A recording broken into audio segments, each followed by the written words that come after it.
حضور صلی اللہ علیہ وسلم کے ایک معجزے کا ذکر فرمایا۔ اس آیت مبارکہ کا ترجمہ یہ ہے کہ سبحان الذی اسریٰ بعبدہ، پاک ہے وہ ذات جس نے سیر کرائی اپنے بندے کو لیلاً، رات کے وقت، رات کے تھوڑے سے لمحہ میں، من المسجد الحرام الی المسجد الاقصی، مسجد حرام سے مسجد اقصی تک، الذی بارکنا حولہ، مسجد اقصی وہ کہ جس کے ارد گرد اللہ نے برکتیں نازل فرمائی ہیں، برکتیں رکھ دی ہیں، لنریہ من آیاتنا، یہ سیر کیوں ہوئی؟ تاکہ ہماری آیتیں، ہم اپنی آیتیں انہیں دکھائیں۔ انہ هو السمیع البصیر، بے شک وہ سننے والا بھی ہے اور دیکھنے والا بھی ہے۔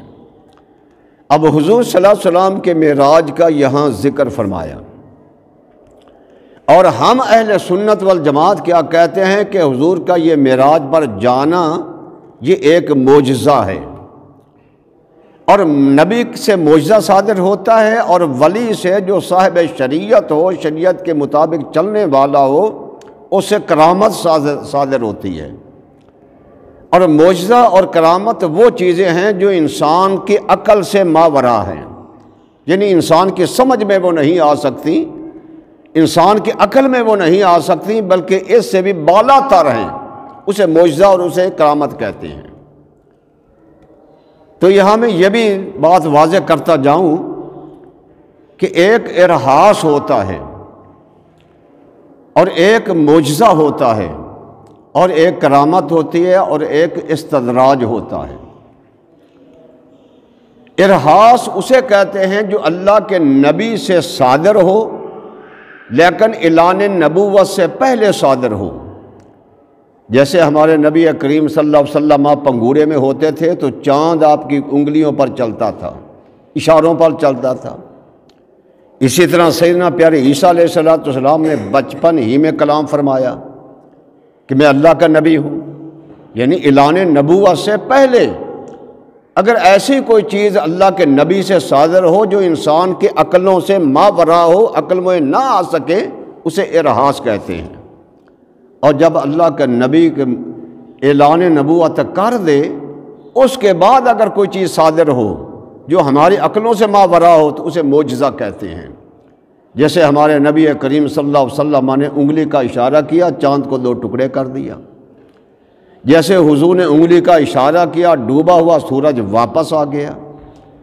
یا حضور علیہ السلام تھوڑے سے پیالے سے پانی میں انگلیاں ڈال دیتے، وہاں سے چشمے پانی کے جاری ہو جاتے۔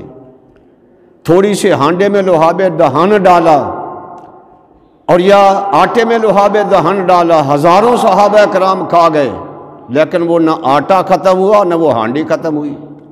اسے معجزہ کہتے ہیں، جو اللہ کے نبی سے اعلان نبوت کے بعد صادر ہو، اسے معجزہ کہا جاتا ہے۔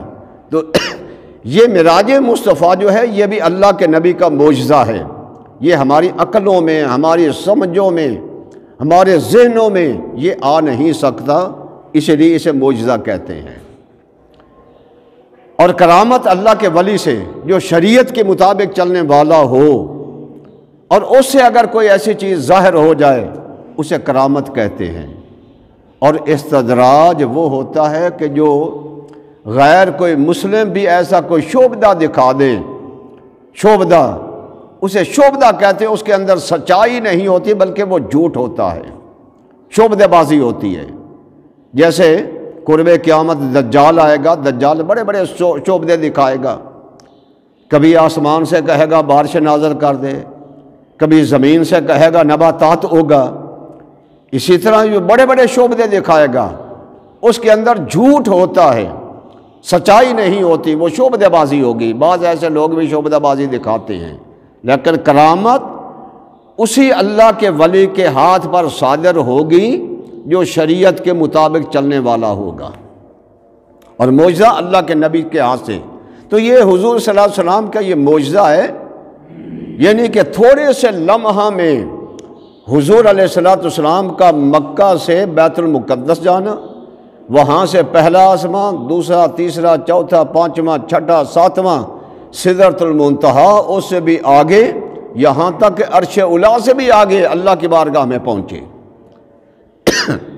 تو یہ معجزہ ہے۔ پھر واپس تشریف لے آئے، جب وہ واپس آئے تو جو وضو کا پانی تھا اسی طرح چل رہا تھا، اور جو کنڈی تھی اپنے دروازے کی وہ ہل رہی تھی، جس بسترے پر آرام کہتے وہ بھی گرم تھا۔